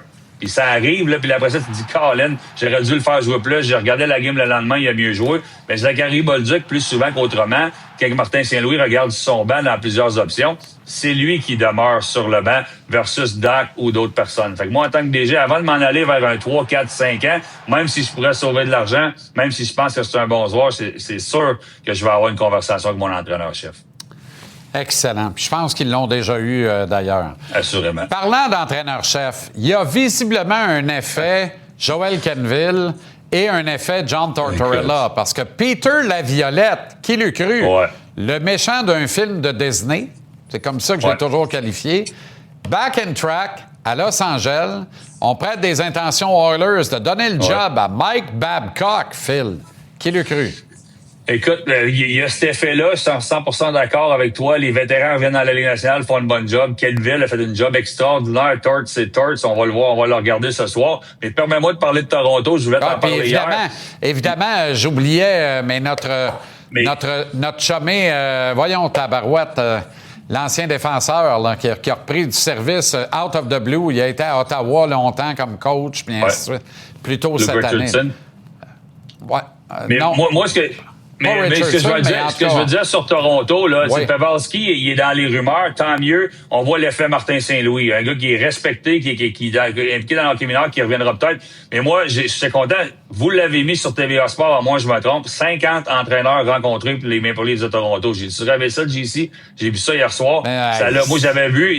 Pierre Lebrun avait parlé d'une vingtaine. Hier, on a parlé jusqu'à 50. Ça n'a aucun bon sens. Si demain matin, tu as besoin d'un employé, tu as besoin d'un chroniqueur comme moi, tu as vraiment besoin d'en rencontrer 50? Tu fais partie du milieu, tu sais exactement avec qui tu veux travailler. Comment tu peux rencontrer 50 entraîneurs puis penser que si c'est ça le chiffre, c'est ce qu'on a écrit un peu partout, même une vingtaine? Ça manque un petit peu de respect pour les entraîneurs que tu rencontres. Puis ça dit quoi à propos de la recherche? Pavelski, je déteste pas, on a parlé de Patrick, gars d'expérience, la Violette était là, il est parti. J'ai hâte de voir qu'est-ce qu'on va faire de ce côté-là, mais moi, ça me dérange un petit peu que, tu sais, t'as bien beau vouloir montrer à tes boss que tu travailles fort, mais à un moment donné, tu travailles pour rien, puis tu fais perdre le temps de beaucoup de monde. Puis si c'est vraiment 50 entraîneurs qui ont été rencontrés à Toronto, moi, j'y comprends rien.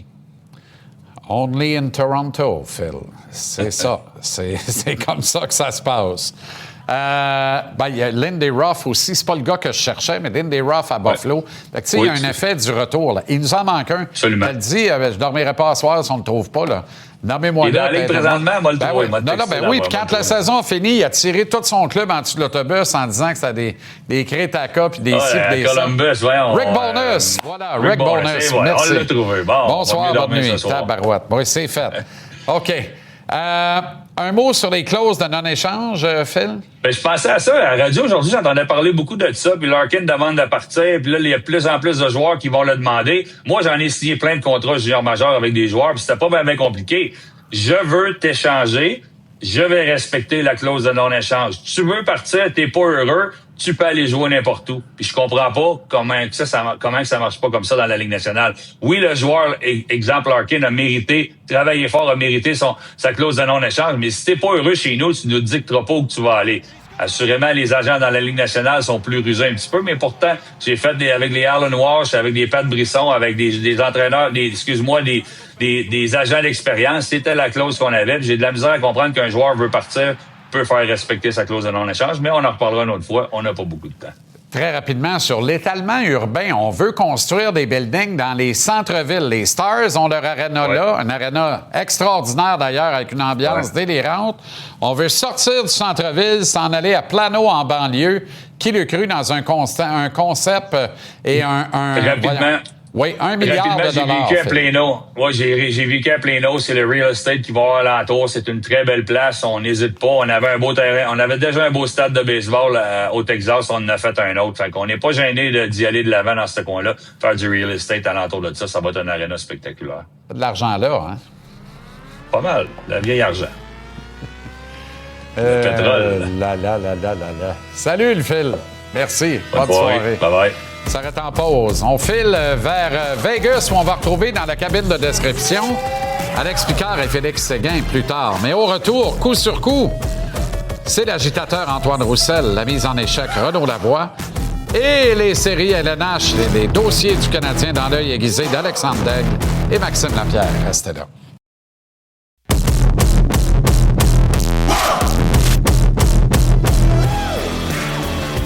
C'est l'agitateur Antoine Roussel que l'on retrouve à cette heure-ci. Comment ça va, mon cher Antoine? Es-tu déjà aux framboises?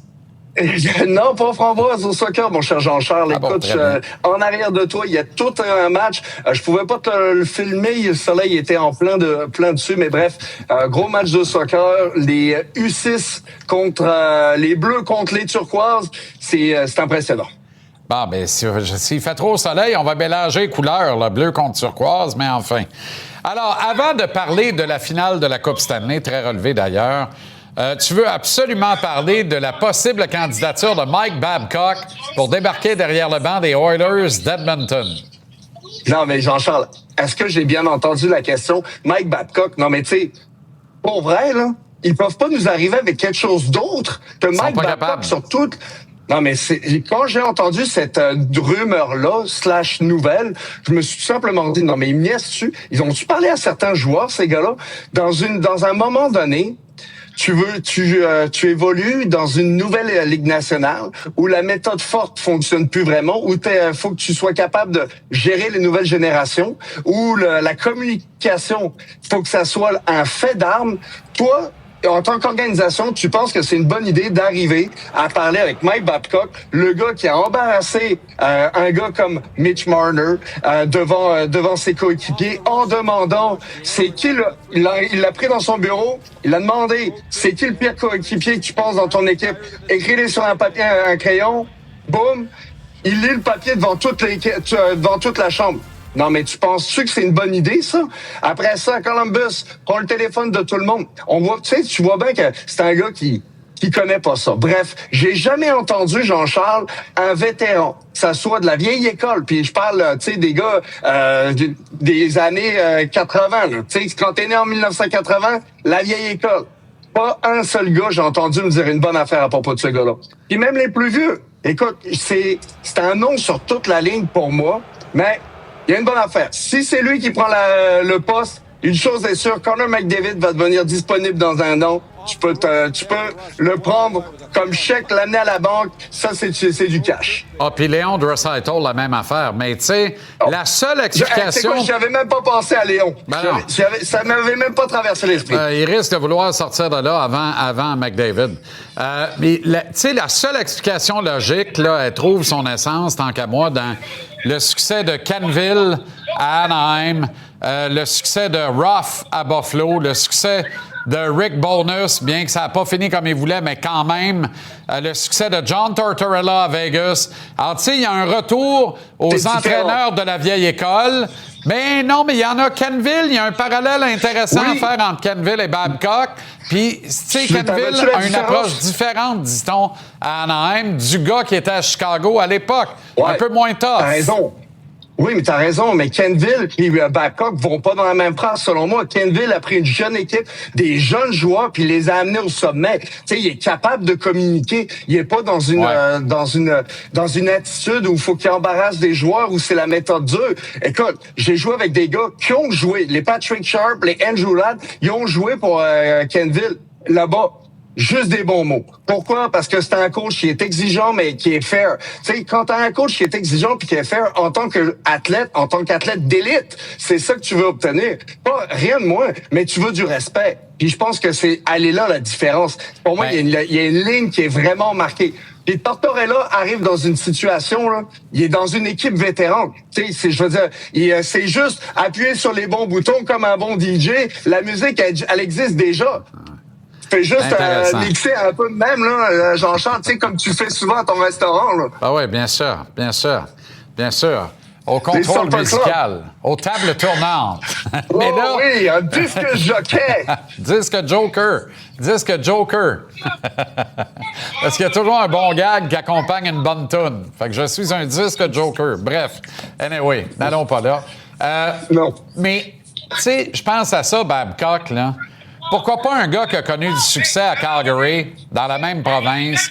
Tant qu'à aller vers les vétérans, là, prends-en un qui gagne. Il ne te reste pas grand temps pour gagner Edmonton. Donne donc un an à Bob Hartley, voir ce qu'il serait capable de faire avec ces gars-là. Tu comprends ce que je veux dire? Tu sais, là, à un moment donné, là... 100%. Tu comprends? Ben oui.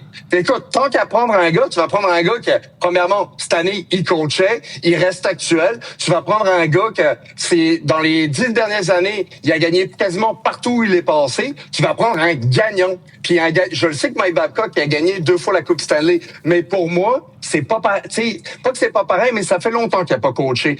À quel point il est encore actuel? T'sais, je me pose cette question-là. Exact. S'il a l'emploi, tant mieux pour lui. Il aura été capable d'en passer une à quelqu'un d'autre. Mais pour combien de temps il aura son emploi? Ça, je me pose la question. Mais ton Bob Hartley, c'est pas fou ton affaire. Il te reste plus grand temps pour gagner. Let's go. Puis Bob, il gagne partout, il gagne tout le temps. Les Hurricanes vont vraisemblablement changer de gardien. À ton avis, il était temps, là? Ben, il était temps, Jean-Charles. Écoute, ça fait depuis le match, je pense, numéro 3 contre le Canadien, que, tu sais, il y a des buts faciles qui se faisaient aller, là. Puis, écoute, ça a été très difficile dans son cas, à certains égards. Il a connu des bonnes séries. Maintenant, c'est le temps de le changer. Des fois, il faut que tu sois capable de ressentir le moment présent, de savoir où est-ce que tu es rendu pour faire des changements. Puis, le moment présent, il est venu. Je pense que la grosse erreur que pourrait faire Rod Brind'Amour, c'est de pas saisir l'opportunité de faire ce changement-là. Parce que, en tant que joueur, des fois, tu as besoin d'un petit étincelle. Et écoute, ce qui nous a montré Bossy dans le dernier match, c'était un gardien qui était capable de se démener, qui est capable de faire les arrêts. On l'a vu plusieurs fois en échappé contre Mitch Marner. Il a fait le travail. Donc, maintenant, ça revient à la décision à Rod. C'est pas une décision facile. T'as un gars qui a tout donné pour l'organisation. Ça fait plusieurs saisons, qui est en santé, qui t'est amené jusque-là. Mais le changement, il est mûr, selon moi. C'est un gars que tu dois faire bouger Est-Ouest, Bossy. Donc, il faut que l'avantage numérique des Golden Knights se mette en marche résolument dans la rencontre de ce soir. Et ils doivent connaître un excellent début de match, les Golden Knights, Antoine, pour semer le doute tout de suite sur Bossy puis le faire tomber ses talons. C'est un match important pour Vegas ce soir. Ben 100%. Puis quand tu joues contre la Caroline, le premier but est toujours important parce que, écoute, c'est là que tu dois faire la différence. C'est là qu'ils se tirent dans le pied s'ils doivent ouvrir le jeu. Vegas sont juste à marquer le premier but et abracadabra, ça va être proche de la coupe, ça. Ouais, puis je dis match important pour Vegas. Là, je l'ai entendu s'étouffer dans leur soupe à la maison. Là, mes plus plates excuses. C'est un match important pour Caroline aussi. Mais Vegas peut faire tellement mal aux Hurricanes. Tu veux pas remettre les 100%. compteurs à zéro pour commencer un 2-3 où tu es obligé d'en jouer 2 en Caroline, notamment. Merci, mon cher Antoine. Excellente soirée. Et bon match. Aux dernières nouvelles, je pense que les Aquas ont pris devant. Et tabarouette, oui, je pars. Salut, Jean-Charles. OK, salut.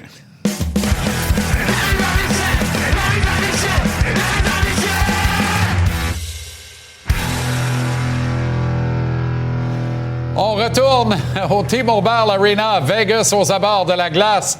Et on retrouve Renaud Lavoie, cette fois, pour la mise en échec. Alors, Renaud, l'énergie de John Tortorella, l'énergie de la trentaine, très contagieuse actuellement dans l'environnement des Golden Knights. Moi, c'est ce qui me fascine le plus d'être autour de cette équipe présentement. John Tortorella a 67 ans. OK? Puis je vais vous montrer hier à l'entraînement là, comment il commence la pratique. Il parle à ses joueurs, leur donne des indications, mais il leur donne pas des petites indications là, tranquillement. Parle pas... tu sais, c'est clair, net et précis. Puis c'est exigeant, c'est important. Les gars écoutent. Puis ce que j'admire de ce gars-là aussi, c'est de le voir là, pendant les matchs, sur le banc, se promener, encourager ses joueurs. Il bouge beaucoup. Je vais le répéter, 67 ans avec l'énergie, tu l'as mentionné, d'un gars de 25-30 ans, Jean-Charles. Et, tu sais, Rod Brind'Amour, c'est comme normal quand on regarde Rod Brind'Amour de voir un monsieur qui a beaucoup d'énergie. Pourquoi? Parce que Rod, c'est encore dans le gymnase celui qui fait des leçons à n'importe quel recrue qui arrive avec l'équipe. Là, tu comprends? Oui. C'est un gars qui a toute l'énergie du monde, qui est encore dans une forme splendide. Dans le cas de John Tortorella, c'est un homme qui se présente pas devant nous là, comme un bodybuilder. Là. Il se présente devant nous comme un homme qui a 67 ans, qui a sa ferme avec ses animaux, puis il s'occupe des chevaux, puis il s'occupe des animaux comme ça qui sont délaissés. Alors, la famille s'en occupe avec lui, etc. Donc, c'est une autre philosophie, mais écoute, j'ai fait plusieurs entrevues avec lui là, au cours des derniers jours, puis il parlait de sa passion, de son énergie, puis du bonheur qu'il avait à être dans une chambre de hockey derrière un banc présentement. Je vais te dire une chose, ça paraît, puis pas à peu près. Je vais te dire une affaire. S'il gagne la finale, là, ça va être quoi la suite pour Torts? 3 ans. 3 ans, 5 millions par année avec les Golden Knights. C'est ça. Bonsoir, bonne nuit. Vraie retraite à 70 ans, puis amenez-en des chevaux maganés, ont de l'argent pour les nourrir, ont de la moulée en masse. Exactement. C'est un homme qui a un très, très, très grand cœur, John Pour ne pas dire du foin, là, évidemment, vous l'aviez compris. Ouais. Quand on parle de cette énergie contagieuse, le premier impact est probablement sur le capitaine Mark Stone, grande inspiration des siens. Y a-t-il une mouche qui a piqué Stone? La mouche s'appelle John Tortorella. Parce que Mark Stone, après le dernier match, je lui pose la question, Seigneur du bon Dieu, qu'est-ce qui s'est passé ce soir? Tu es sorti comme un lion, là, qu'on ouvre la cage, là, puis le lion sort de la cage, il est enragé. Écoute, on a eu de la difficulté, je pense, ici, à comptabiliser avec justesse toutes ces mises en échec. On dit qu'il y en a eu 4 au total. Je dirais qu'il y en a eu 4 en première période, mais ils n'ont pas été comptabilisés les 4. Il y en a eu 3. Il était vraiment comme un joueur en mission qui voulait donner le rythme, le tempo. Et il a crédité qui? Son entraîneur John Tortorella dans l'entrevue en disant « Il m'a parlé avant le match, puis il dit « Ça m'a mis le feu. C'est grâce à lui que j'ai sorti de cette façon-là. » Alors, j'ai vu ce soir John Tortorella, je lui ai posé la question « Qu'est-ce que tu lui as dit? » Je te dirai pas ce que je lui ai dit, mais ce que je peux te dire sur l'homme, par contre. Il a l'air d'un homme des cavernes, d'une certaine façon. Là, pas beaucoup de cheveux sur la tête. Puis il tient son bâton là, comme ça. Là, puis il te regarde, puis il est gros, puis il est imposant. Mais il dit, de tous les joueurs qui ont le plus d'impact sur moi depuis mon arrivée ici avec les Golden Knights, c'est Mark Stone. J'ai découvert un joueur, premièrement, un très grand leader, un rassembleur, mais j'ai découvert un joueur qui, au départ, quand tu le vois sur la patinoire, tu te dis, voyons donc, il va avoir de la misère à réaliser des grandes choses, lui, puis il dit, il trouve toujours une façon. Il dit, peu importe son état de santé, etc., comment il se sent, il trouve des façons de faire la différence dans des matchs qui sont importants, comme ce fut le cas dans la dernière rencontre. Pourquoi? Parce que quand, là, tu frappes toujours de l'adversaire, de la façon dont il frappe l'adversaire, ça doit être tannant, pas juste un peu. Alors, ça fait en sorte que, selon John Tortorella, son capitaine facilite la tâche. Mais imagine, je te parlais de John Tortorella tantôt, un monsieur 67 ans qui a encore eu l'énergie d'un gars, on disait 25-30 ans, qui est capable de regarder Mark Stone dans les yeux avant un match, puis de le pomper à un point tel qu'il va connaître son meilleur match de série. Ça, je vais dire de quoi, là, c'est une forme de respect envers l'entraîneur et ça veut surtout dire que l'entraîneur sait comment ça marche. Un jour, Renaud, j'aimerais ça que le petit oiseau qui était sur le cadre de la fenêtre nous raconte comment certaines organisations en viennent dans la vie à échanger des gars comme Mark Stone, Sam Bennett. Tu sais, comment t'arrives à dire « m'a échangé ce gars-là, moi ». Bien, dans le cas de Mark Stone, c'est qu'il y avait une évidence qu'il ne voulait plus jouer pour les Sénateurs d'Ottawa. Ça semblait clair pour tout le monde. Dans le cas de Sam Bennett, c'est pire. C'est pas parce que Sam Bennett ne voulait pas jouer pour les Flames de Calgary. On l'a mis sur un 4e trio pendant la division canadienne. Sam Bennett sur la 4. Ouais. T'es pas assez bon pour nous autres, gars. Va jouer sur la 4. C'est pathétique. Ça a été le meilleur joueur. Je sais qu'il y a eu des blessés, entre autres Sacha Barkov cette année. Mais le meilleur pointeur des Panthers cette saison, c'est Sam Bennett. Pour la deuxième fois en 2 semaines, Renaud, tu veux me parler de NBA. Là, honnêtement, là, j'en ai la berlue. Bien, moi aussi, j'en ai la berlue et je suis tellement heureux parce que cette finale de la NBA est tellement relevée. Hier, c'est le Madison Square Garden, mais c'est surtout une rivalité incroyable là, qui est en train de se passer sur nos yeux. Jalen Brunson, on en a parlé la semaine passée, tu connais toute mon admiration pour lui. Mais avec Wembanyama, là, le Français, ce qui est arrivé hier, puisque ce joueur-là des Spurs a fait dans cette rencontre-là, physiquement est impliqué. Brunson, physiquement, on le savait être impliqué. C'est une guerre de tranchées, Jean-Charles. Et toi et moi, on a grandi à regarder la NBA et c'était des guerres de tranchées. Pas le festival des belles petites tresses, des beaux bandeaux blanc, blanc, blanc, plus blanc que blanc. Tu sais, le festival, là, c'était devenu le festival de qui est le plus tatoué, qui a le plus beau bandeau, qui a les plus beaux cheveux. À un moment donné, là, si c'est ça le basketball, moi, ça ne m'intéresse pas et ça ne m'intéressait plus du tout. Mais là, ce que je vois, c'est extraordinaire, les contacts physiques. Ça n'arrête pas. Puis aujourd'hui, pas besoin de te dire au réseau ESPN que là, on posait 1 million de questions. Là. Comment ça que, justement, il n'y a pas de suspension? Pourquoi il n'y a pas eu de plus de pénalités dans cette rencontre-là? Qu'on les laisse jouer, s'il vous plaît. Tout le gratin était là. Quand tu parles de finale relevée, t'as-tu vu le coût moyen du ticket dans le salon Feu Le moins cher était 9 000 Exact. Le moins cher, là. Mais il n'y a pas vraiment de poulailler à MSG, là. Mais 9 000 douilles US pour être là. Aïe. Dustin Hoffman qui arrive, tabarouette avec... l'aide médicale a avancé, là. On va se rendre. Je pense qu'il est arrivé en deuxième demi à son siège, mais c'était formidable. Formidable. OK, pour l'ami Renaud.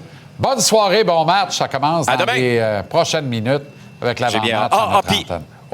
Pour les téléspectateurs, 19h, manquez pas notre ouverture. On a des images concernant notre ami Frederick Anderson. Oh, intéressant. À tantôt. 19h. Salut. À tantôt. Alors, Alexandre Daigle et Maxime Lapierre sont avec nous maintenant. Salut, Gic. J'écoutais Renaud là, sur le délirium du bandeau trop blanc, puis les beaux habits, puis à White Down. Je me disais, Lainé, à shape qu'il a, il tire-tu pas pire du 3 points, lui? Il pourrait jouer au basket. Il va être pas pire. Il va être pas pire. C'est une belle touch, là. Let's go. Mets-moi ça l'autre bord de la ligne du 3 points. Ça va, les gars? Top shape. À merveille. Excellent. Finale impressionnante, là.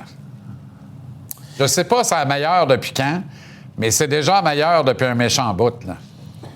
Regarde, on a eu du COVID, on a eu des séries qui étaient moyennes. Après ça, tu as eu les 2 finales d'Edmonton, qui est très bien avec Connor, sauf que il n'y avait pas beaucoup de place, il n'y avait pas beaucoup d'avantages numériques, puis on se fiait sur 2 joueurs. Là, tu as vraiment puis il n'y avait pas vraiment de changement là, on a eu des revirements. Les 2 premiers matchs, les 2 équipes venaient 2-0, ils ont finalement perdu le match. Puis le match, un match fou, là, 3 buts en quelques minutes. Donc, pour moi, oui, ça frappe, c'est agressif. Il y a quand même beaucoup d'avantages numériques. C'est pas juste... Les arbitres là, sont un petit peu... Ils callent un petit peu plus que d'habitude. Mais puis tu as un Marner qui est en train de devenir une légende à Toronto. Plusieurs facteurs pour moi, Jean-Charles. Premièrement, c'est 2 équipes reposées. T'sais, c'est rare que tu arrives en finale puis il manque pas grand joueur des 2 côtés. C'est vrai. Deuxièmement, malgré tout, ils sont maganés. Ils sont maganés quand même. J'ai rarement vu 2 équipes avec autant de caractère. Tu regardes l'alignement au complet. Puis si tout le monde a du caractère, personne n'abandonne des 2 côtés. Puis tu regardes aussi les systèmes de jeu, les entraîneurs, c'est 2 passionnés. C'est sûr et certain qu'ils vont chercher le meilleur de leurs joueurs match après match. Puis je sais que c'est pas le fun pour les équipes, mais je pense que les 2 gardiens qui sont pourris, ça aide aussi au spectacle d'une certaine façon. Je suis assez d'accord. Sauf que là, on amène Brendan Buzzy. Une patte gauche en partant, les automatiques sont différents. Puis c'est drôle, hein? Renaud nous racontait tantôt, quand on a ouvert à 5 heures, il dit les preneurs au livre à Vegas aujourd'hui, puis le trophée Conn Smythe remis aux joueurs par excellence des séries. Évidemment, Mitch Marner mène la parade. Mais, il dit du côté des Hurricanes, pas besoin de te dire que Frédéric Anderson n'est pas là, mais Brendan Bossy est là. C'est donc dire qu'à Vegas, les preneurs au livre pensent que si Bossy entre devant le filet ce soir et vole la série avec 3 grosses victoires à bas pointage en faisant quelques arrêts mirobolants, pourrait remporter le Conn Smythe. Hey, ça serait, comme tu en as parlé, là, ça serait du Cam Ward. Du Cam Ward, mais ça. 3 rondes plus tard, je vois le vert. Pas poussé, ça. Moi, je trouve que c'est poussé en jouant le vert parce qu'on récompense le joueur par excellence des séries et non pas le joueur par excellence de la finale comme ça se fait dans d'autres sports. Non, peut-être qu'on devrait faire ça. Marner, gagne ou perd, parce qu'ils vont se rendre quand même loin. Ça va être ce que je pense. 6 minimal. C'est ça. Pour moi, c'est sûr que ça s'en va là, puis je suis content pour lui. Là. Gagne tout ce qu'il a vécu, puis... Je pense que jouer sur la 2e ligne fait une grosse différence. Carlson fait une grosse différence avec lui. Il n'a pas joué de la saison, puis il a quand même fait 80 points. Fait qu'on part de là. Bossy va se faire tester ce soir, par contre. L'autre jour, il est arrivé comme ça à la fin du match, puis tu n'es peut-être pas prêt mentalement à l'affronter. Tu l'as mentionné, attrape de l'autre côté. La réalité, c'est qu'on fait nos devoirs dans la Ligue nationale de hockey, surtout en finale. C'est un gardien qui challenge beaucoup. On l'a vu lors du dernier but. Peut-être qu'on pense que c'est un but chanceux, mais il prend le petit pas de plus vers l'avant pour challenger. Il est plus athlétique, un petit peu qu'Anderson, qui reste à la ligne de but. Ça fait penser à Dobesch davantage. Exactement. Donc là, ce qu'on va faire, on va commencer à passer latéralement à la rondelle. On va essayer de chercher des jeux différents du côté des Golden Knights. Moi, je pense que ce soir, il va y avoir une dure soirée, lui Et aussi. où est-ce que tu peux le plus passer latéralement, connaître du succès avec un homme en plus? Il faut que l'avantage numérique des Golden Knights se mette en marche. Exact. Oui, ça ne sera pas facile non plus parce que... Parce que le désavantage numérique des Kings, c'était écœurant. Slaven, il est là longtemps, puis il y a trop longtemps, 2 minutes. C'est un des bons désavantages qu'on a vu. Ben oui. Depuis plusieurs années, on est connecté, on est agressif au bon moment. Il n'y a pas de place en zone neutre. C'est exceptionnel. Le match que Vegas a perdu, c'était ça qui les a coulés. Leur désavantage numérique est très, très passif. Puis il faut attaquer Bossy, je suis d'accord avec toi, Max, le plus rapidement possible dans le match, le forcer à tomber ses talons, à douter, puis à peut-être moins challenger, puis tout ça. Rien n'est possible. Tu sais, Vegas, on dirait qu'il n'y a aucun détail qui est laissé au hasard. Puis eux, ils savent très bien, ils ne veulent pas commencer un 2-3 avec l'avantage de la glace aux Canes. Ils veulent rien savoir de ça. Tu peux faire très mal en gagnant ce soir. Puis c'est 2 clubs qui ont appris à le faire dans les séries cette année. Oui, puis t'as Carter Hart. Il va-tu en voler une? Il en a volé contre le Mammouth, il en a volé contre Anaheim. Va-tu en voler une? Il a juste besoin d'être bon un match, puis ils sont dans le driver's seat. N'oubliez pas une chose, les Golden Knights ont appris, là, ça ont fait remonter 4-0. Là. Tu te présentes différemment le match d'après. Ils ont été chanceux de gagner, puis ils le savent très bien. Dans moins de 3 semaines, le repêchage. Dans moins d'1 mois, le marché des joueurs autonomes. On parle des besoins du Canadien beaucoup dans cette entre-saison, qui est vraiment l'entre-saison le plus important de l'ère Gorton Hughes, tant qu'à moi, à date, mais pour les 5 prochaines années aussi, parce que c'est là que tu vas définir avec quels chevaux tu vas gagner la Coupe Stanley dans 3 à 5 ans. On veut se grossir en défense, absolument. Il y a plusieurs candidats. On prête des intentions à Anaheim de liquider soit Trouba, soit Goudas. Trouba est libre comme l'air, remarqué. Ronek à Vancouver, je reviens avec ça. Ronek, Ristolainen, Ristolainen, je veux dire, il y en a beaucoup de gros défenseurs. Je pense qu'on peut s'améliorer dans ce département-là. Il faut pousser, il faut payer de ce côté-là. On le sait, il faut être gros en défensivement. On le voit avec Vegas, Caroline. Puis un nom que je vais te lancer, on n'a pas parlé, c'est un ami à moi. Puis je pense que pour 1 an, sur un petit contrat, un gars comme Vladimir Tarasenko, je pense qu'il pourrait aider grandement le Canadien. 220 livres, c'est un gros bonhomme. Il a gagné la Coupe Stanley. Demidov, Palrus, l'encadrer un petit peu, il est capable de jouer partout. Oh, quelle belle solution intermédiaire en attendant Alexander Zarovski. Oh boy, j'haïs pas ça pantoute. Prends un centre. Je le connais très bien, puis c'est un gars d'équipe. Ben oui, puis ça va prendre un centre entre les deux, par exemple. Oui. Mais je trouve que c'est un gros upgrade. Oui, mais qui? Alex, il revient. Mais je peux te dire une chose, c'est que la quatrième ligne... Ces 2 gars-là, ça se peut que ça marche bien. Ceux qui gagnent les coupes, regardez, les 4e lignes des 2 équipes sont dominantes, ils frappent. Ben la carte, là, c'est pas compliqué, là. Greer à gauche, Anderson à droite, idéalement Florian au centre, mais ça va être c'est Philippe 7 Danault. à 10 mises en échec par gars, par match. C'était égal. C'est même ça marche. Alex, de même. C'était égal. J'ai jamais joué ça à 4, mais c'est ça que j'aurais fait. Ton coach ne comprenait pas. Bonne soirée, bon match les boys. Merci infiniment. On retourne à Vegas dans la cabine de description, cette fois au retour. Félix Séguin, Alex Picard nous y attendent. Match numéro 4, les Hurricanes et mes Golden Knights de Vegas. Oui, une Dominique Ducharme, I trust.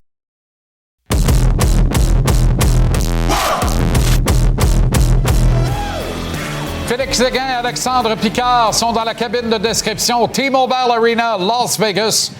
Match numéro 4 d'une finale très excitante à regarder, messieurs.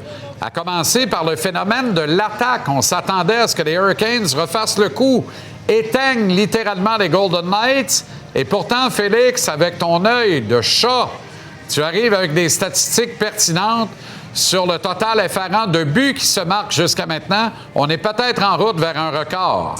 Bien, écoute, après 3 matchs, JC, là, c'est...